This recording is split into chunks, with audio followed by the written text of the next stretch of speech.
яана гэсэн. Одоо ингээд ийшээ дахиад ийм орон зайд нэг айлгаж. Яг мангал бичлэг болгож гоё хадгал. Тэгээ бид нар ингээд ийм талбайг сонгож нэг айлд одоо энэ хараа нэг айлын ийм том газар байгаа ахгүй. Энэ ч зүгээр бүр ингээд зүгээр л тасарлаа найзаа.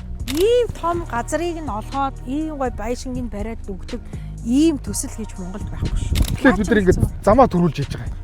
Тасархаа. Ийм том газартай болох юм шүү дээ. Вау та харалтай үш.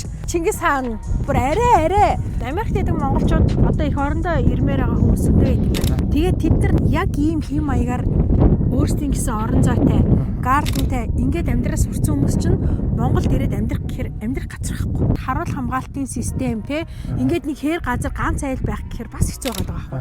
Тэгэхэд ингээд дэг бүтэн ингээд хотхон дотор 54 айл нэгдсэн систем те улсын дэд бүтцээс холбоо хамааралтай биш. За найзаа энэ ч бол үнэхээр амар гоё явах юм байна. Энэ одоо нэг айлын газар эцтэй. Тий. Ингээд үү? Тий. Чи өстэй яг гоё сэтгсэн байна. Нэг айлын газар гэдэг чи хараа ийм хөөрхөн урд айлаасаа хараа ард урдаа ийм гоё орон зайтай байгаа байхгүй юу?